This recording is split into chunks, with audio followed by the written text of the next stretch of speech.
paths to the grand yoga system.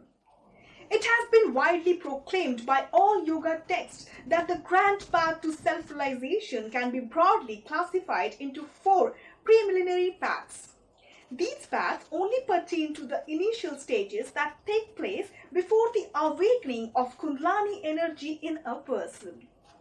Here, the reader is requested to remember one thing. All types of effort made by one person in any world to worship God in any form, like yoga practices, tantric practices, or any other practice, are solely geared towards the awakening of Kundalini energy. In yoga terminology, all this effort is considered to be atomic or very minute. The actual effort starts after the Kundalini energy is awakened in a person. However, there is a catch here. After the Kundalini energy is activated in a person, there is nothing left for that person to do his or her own effort. All the work is done by the primordial energy internally. Hence, the awakening of Kundalini energy is the first stage in the process of self-realization. Therefore, all efforts preceding this can be called preliminary in nature. The first path is absolute self-surrender or devotion to the Almighty. Here, a person performs all actions as an offering to the Almighty. In this frame of mind, all the sensual impressions that have been recorded in the mind of a person are burned down at a rapid rate. Thus, the person is led to a state of thoughtlessness, which is the terminal objective in all yoga systems. This path is generally considered to be the fastest way of self-realization. However, the reader is requested to keep in mind that destiny unfolds at a rapid rate when following this path, although under the full protection of the divinity.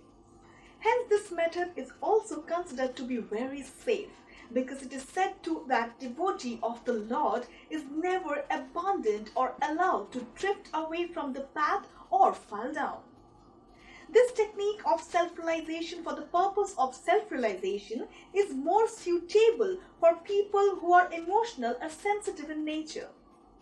The next path requires the squaring of all actions, both good and bad, in this earthly life. This entails destroying all sensual impressions by physically experiencing the resultant fruits. Let me further elaborate. Every sensual impression recorded in the mind of a person acts as a seed for the subsequent construction of their future destiny. When this reaction is experienced by the person in the form of destiny, impressions of even this fresh experience are recorded in the mind. These impressions in turn once again become further cause for future destiny. Thus, the wheel of caution carries on and on in the never-ending cycle. However, reader must remember that a person exercises total control, but only before an action is performed. Once an action is performed, no control can be exercised over its outcome. Further, the outcome of an action cannot be predicted since the person technically loses all control over it. Under these conditions, a person needs to destroy all sensual impressions from the mind. This is possibly by experiencing destiny as it unfolds so that all the sensual impressions are exhausted from the mind. However, at the same time, the person needs to ensure that no fresh impressions are recorded back into mind. Again, this is possible only if the person becomes a mute witness to his unfolding destiny without getting emotionally attached.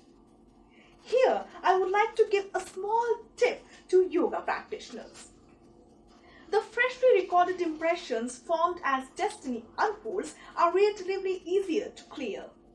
It all depends upon the degree of emotional attachment exercised by the practitioner while experiencing his unfolding destiny. Less emotional attachment means it is easier to clear the recorded impression and vice versa. This path is a very delicate one. A person has to be alert all the time while experiencing worldly life. Those who follow this path should never at any stage get attached emotionally while performing an action. Otherwise, the action performed will get recorded in the mind and becomes the cause for their future destiny. This path is very time consuming because the person has to completely finish off experiencing the resultant fruits of all path action while simultaneously ensuring non-attachment to the physical experience of his presently unfolding destiny. However, this path is very beneficial because a person constantly makes progress by eliminating the stock of destiny. Even if the person drifts away or falls down from this path, it will take a considerable amount of time, because it will take a long time to accumulate sensual impressions in the mind once again.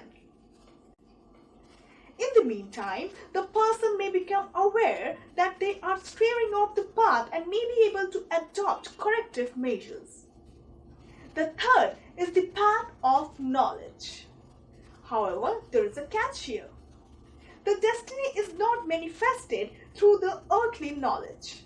That means a person needs to realize that all the earthly knowledge that there is of no use.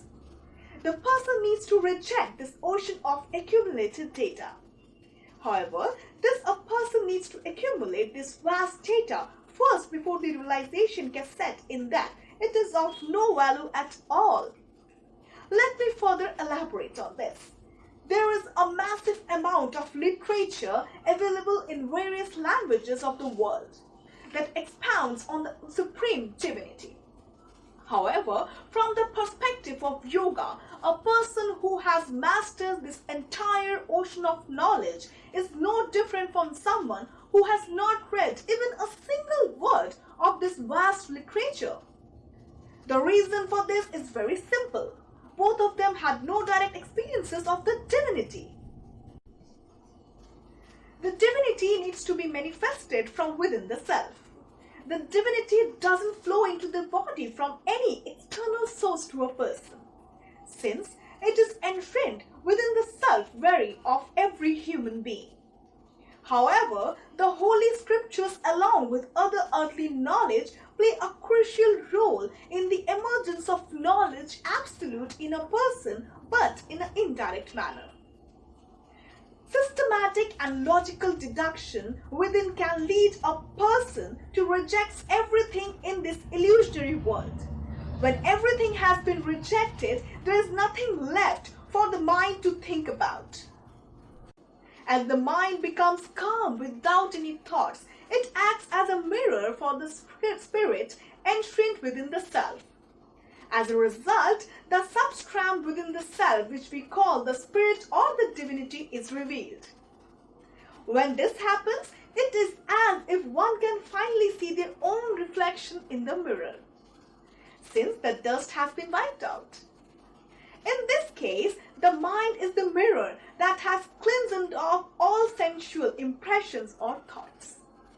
This path is more suitable for people who are intellectual in nature. The person who takes this path has to amass a vast quantity of data and simultaneously neglect it through constant internal debate with regards to the eternal truth. It is a very laborious process that takes up a considerable amount of time. A point comes when the intellect of a person starts to assume that it is the Supreme Almighty indeed, since the intellect has managed to amass so much data in the form of various scriptures and scientific knowledge. It mistakenly thinks that it knows all of creation. Here, the intellect is not that very different from the frog living in a well that thinks it has seen the whole world, until it is thrown into the ocean. However, the final point comes when the intellect at last realizes that there is not supreme divinity. Somehow the intellect reaches a point where it is humbled. This happens to be a cosmic phenomenon.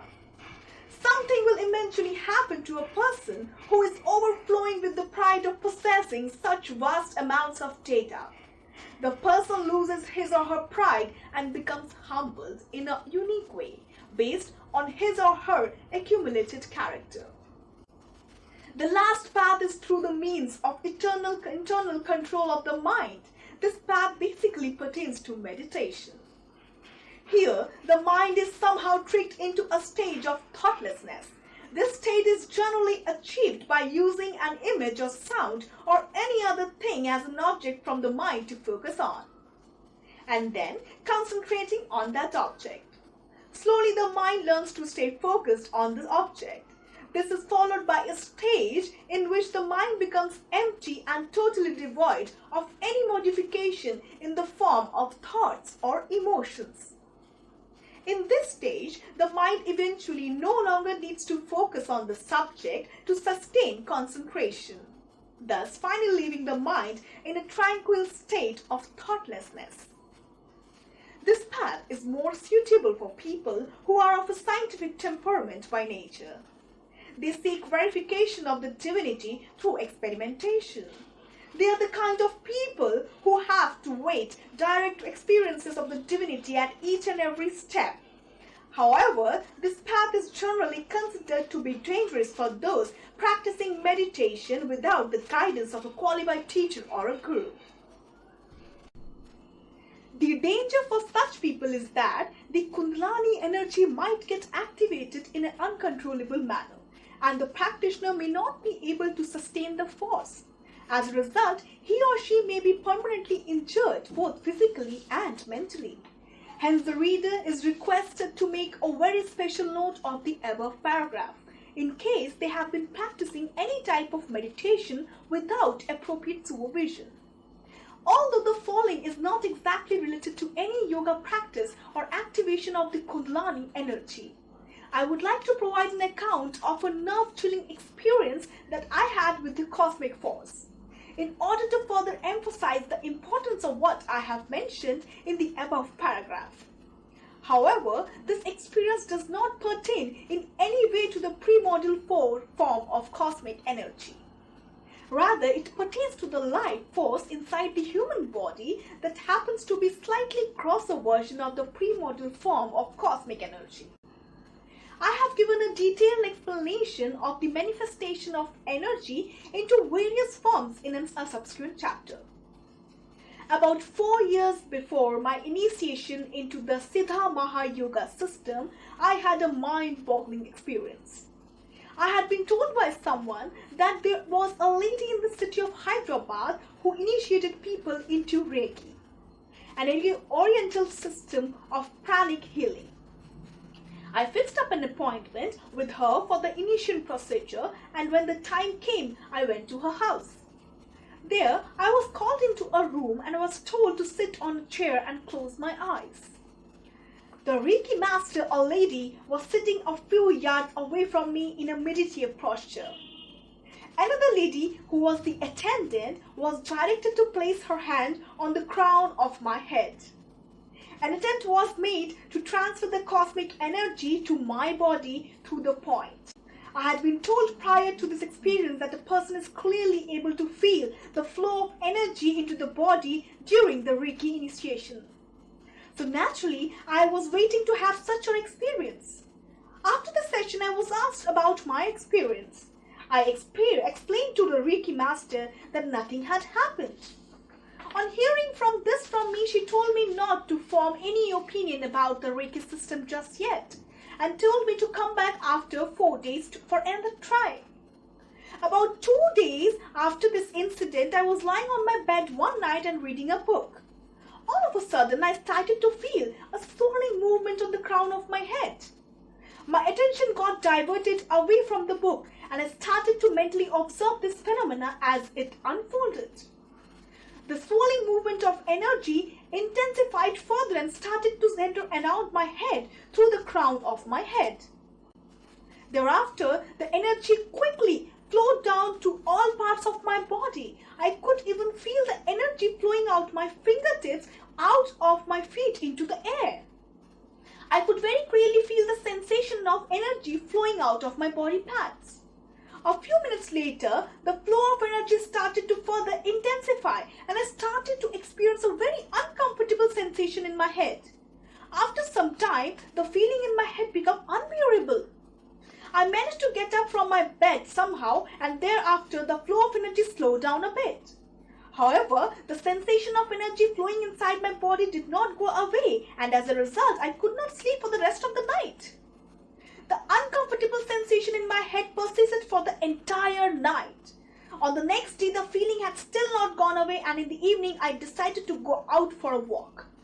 I was walking on the road and had heavy traffic. All of a sudden, I began to feel that if I was about to collapse on the road, my head started to spin and suddenly I experienced a total blackout. Right on the busy road, luckily the blackout only lasted for a few seconds. I got very scared by what had happened and immediately started walking back to my room. On the walk back, I started to feel that I was going to black out again at any moment. Somehow I managed to get to my room. However, the uncomfortable sensation in my head lasted for the second night too. I could not sleep properly. On the following morning, I went to meet my Reiki master and told her that what I had been experiencing. What she said to me sent a chill to my bones. She told me that during my last visit, she had failed at initiating me into Reiki. Somehow the technique hadn't worked in my case. The Reiki master had taken this outcome very seriously. She explained to me that after I had left, she had fallen down at the feet of the goddess whom she worships. She had then prayed to the goddess to save her from this embarrassing situation. Furthermore, she had been continuously trying to initiate me into Reiki by remote means. That means that she was attempting to transfer the pranic energy from a distance. As per my little knowledge of Reiki, this sort of thing is technically possible. However, I had been directly experiencing it for the last 2 days. I will not further dwell on this episode and its ramification. However, for many years after this episode, I felt as if my body had become a dustbin of energy. That is until I got initiated into the Siddha Mahayoga system. The energy used to flow across my body into every nook and corner without any purpose. It had no effect on my mind. It used to be irritating me to sometimes. The worst thing was I could do nothing about it. There was no one with whom I could speak to about it. Who would believe my story? Thus I had to live with this abnormal flow of energy into my body for years. It is for this reason that I must emphasize the danger of practicing meditation without the proper guidance from a guru who is well qualified. It is possible for the cosmic energy to get activated in an uncontrollable manner. I have narrated the experience to warn the readers that they must take proper precautionary measures before attempting to tamper with the cosmic energy in any manner. However, it is not my intention to scare away the readers. In fact, it is this very divine cosmic energy that, when activated under uncontrollable manner, leads to a person towards self-realization. Now let me go back to my earlier point about the 4 preliminary paths that leads to the grand path. Whichever of these paths one takes, the Kundalini energy will wake up at some stage or the other. The cosmic energy is referred to by different names in the various yoga systems. However, the point at which the Kundalini energy is activated in the person is the point at which all the paths merge into one. When all these different paths merge, they become one grand path. I have elaborated on this eloquently in one of the chapters. It is only in the initial stages that the different paths or the yoga system or techniques are made use of by different practitioners for the purpose of activating the dormant cosmic energy. Once the energy is activated in a person, the divine process of evolution is set into motion.